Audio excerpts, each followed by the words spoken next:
Hello friends, welcome to my channel. Friends, मैंने कल एक वीडियो शेयर किया था जिसमें बोला था कि आज मैं शेयर करने वाली हूँ आपके साथ एक ऐसी टिप जिसमें बहुत कम मिट्टी में ही अपना गार्डन सेटअप कर सकते हैं।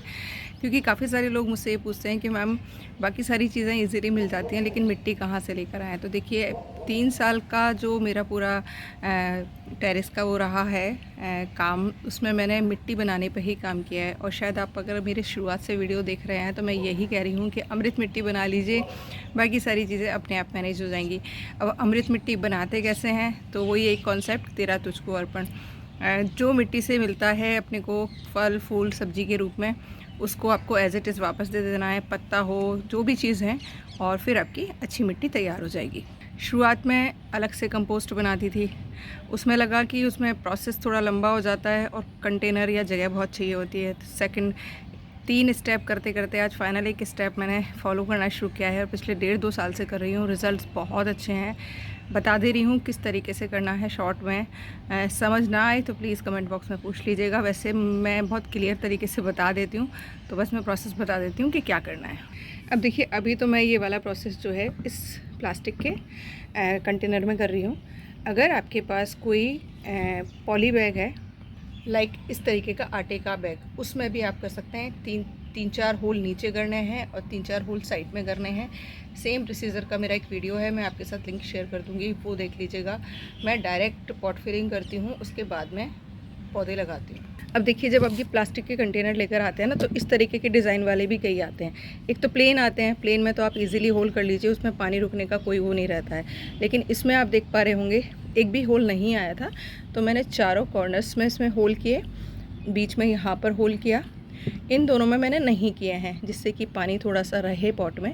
और मैं फिल किस तरीके से करती हूँ अभी आपको बताती हूँ। पहले मैं इनको, जो मिट्टी की ठीकरी होती है गमले वाली, उससे मैं कवर करूँगी। देखिए, मैंने कवर कर लिया है। और कवर करने का एक तरीका आप अपनाइए हमेशा। किसी भी गमले से कर रहे हैं या ये मैंने दिए के टुकड़े किए हैं, जो अपने मिट्टी वाला दिया होता है, हमेशा ये इस तरीके से जाना चाहिए। ये उठा हुआ पार्ट ऊपर आना चाहिए और ये फ्लैट जो अंदर की साइड वाला पार्ट है, ये ऐसे जाना चाहिए। क्योंकि अगर आप ऐसे रख देंगे तो होल बिल्कुल प्रॉपर तरीके से बंद हो जाएगा, तो पानी का प्रॉपर ड्रेनेज नहीं बनेगा। तो हमेशा ऐसे करिए। और अब ये ठीकरी मैं इनमें भी रख दूँगी, क्योंकि आप अगर ईंट के टुकड़े या इस तरीके के ठीकरी आप अगर पॉट्स में डालते हैं ना, तो ये आपके पानी को भी होल्ड करने का काम करते हैं, क्योंकि इनमें मॉइस्चर हमेशा रहता है, जिसकी वजह से अगर कभी पानी देना भूल जाएं तो मेंटेन रहता है पानी। और हाँ, एक और चीज़ कहना चाहूँगी कि ये करने के बाद आप एक बार पानी डाल के ज़रूर देख लीजिए कि आपके पॉट में से प्रॉपर तरीके से पानी ड्रेन आउट हो रहा है या नहीं। ये बहुत बेस्ट ट्रिक है, आपको आगे कभी प्रॉब्लम नहीं आएगा। तो ये मेरे बिल्कुल वेल ड्रेन पॉट्स हैं जो मैंने पहले चेक किए हुए हैं। अब देखिए, इसी पॉट में से मैंने ये मिट्टी निकाली है। ये मिट्टी एकदम बढ़िया खाद वाली मिट्टी बन चुकी है, क्योंकि पॉट फिलिंग का मेथड मेरा सेम ही रहता है। ये लास्ट ईयर भरा था जो पॉट, वो है। इसके अंदर देखिए, मैंने इस तरीके से लकड़ी के पीसेस वगैरह भरे थे, जो कि अभी पूरी तरीके से डिकम्पोज नहीं हुए हैं। हालांकि मैं इसको निकालती नहीं, लेकिन बिल्ली ने पूरा पॉट ख़राब कर दिया था, तो मुझे ये दोबारा से रिफ़िल करना है। और आप देखिए, मैं जब ये कहती हूँ कि हम जब लकड़ी के इस तरीके के पीसेज या बार्क या मोटा कोई भी डिकम्पोज करने के लिए भरते हैं, तो ये इजीली डिकम्पोज नहीं होता है, धीरे धीरे करके होता है। और काफ़ी टाइम तक हमारे पॉट में खाद के रूप में पौधों को ये मिलता रहता है। ये आम की गुठलियाँ, इन दिनों में आप आम खा रहे होंगे, उनको अच्छे से वॉश करिए। कुछ गुठलियाँ तो देखिए जर्मिनेट हो जाती हैं, लेकिन कुछ गुठलियाँ ख़राब हो जाती हैं क्योंकि वो पकी हुई नहीं होती हैं प्रॉपर तरीके से, तो उनको भी सबको डाल देंगे। देखिए, मैंने ये डाल दिया है। अब मैं डालूँगी खूब सारा ड्राई लीव्स। ड्राई लीव्स नहीं मिलता है तो गन्ने का छिलका ले आइए, गन्ने वाले के जूस वाले से, उसको अच्छे से धोकर भर के धो लीजिए और फिर भर दीजिए। नारियल का छिलका ले आइए, लकड़ियाँ ले आइए, और नहीं है तो गार्डन के वेस्ट को चॉप करके भर दीजिए। देखिए, ये मैंने हाफ़ भर दिया है। अब कुछ नहीं करूँगी। अब इसमें मैंने जो भी किचन वेस्ट इकट्ठा किया है पिछले 3-4 दिन में, ये देखिए सारा जो भी वेस्ट है, जिसमें थोड़ा बहुत गार्डन वेस्ट और केले के छिलके, प्याज के छिलके, आलू, सब चीज़ है जो भी किचन में खाया जाता है। बस हाँ, पका हुआ नहीं लेना है, मतलब आपको उबली हुई दाल या चावल या उस तरीके का नहीं लेना है, नहीं तो स्मेल और कीड़े हो जाते हैं।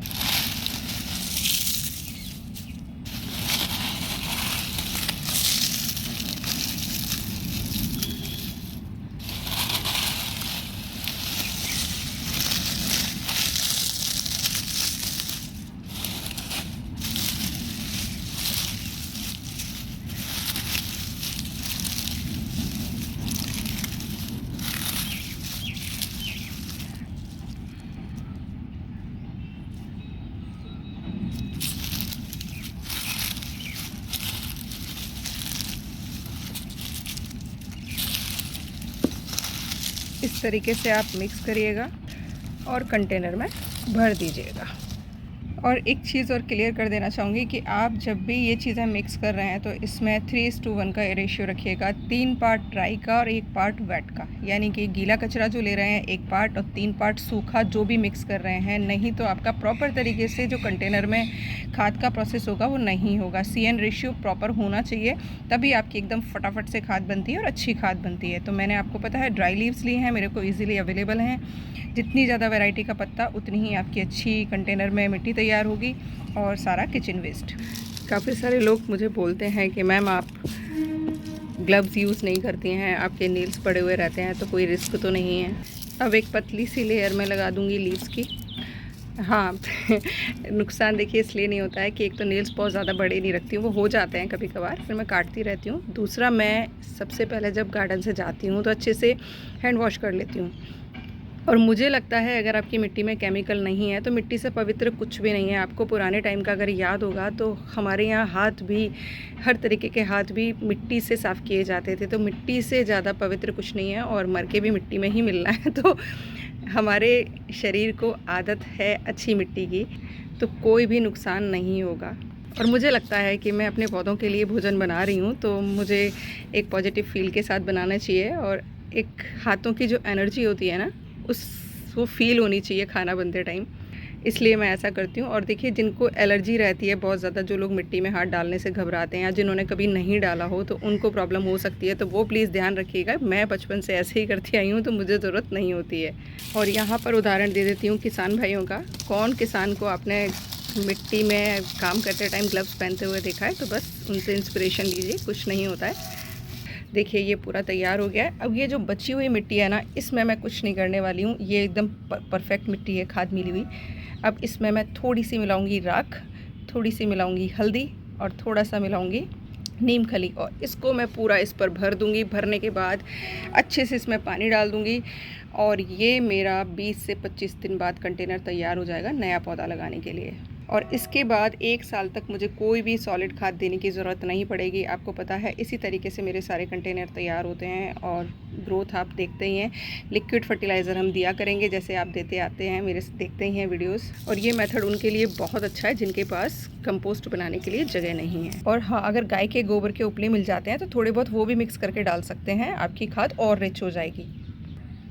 और ये देखिए, मैंने मिट्टी में थोड़ी सी राख और थोड़ी सी नीम खली मिला दी है। बस अब इस कंटेनर में भर के पानी डाल के अच्छे से रख दूँगी और आफ्टर 1 मंथ या बारिश आने पर ये मेरा पॉट रेडी होगा नए पौधे लगाने के लिए। तो ये बहुत ही शानदार तरीका है, मैं पिछले 1.5 साल 2 साल से यूज़ कर रही हूँ।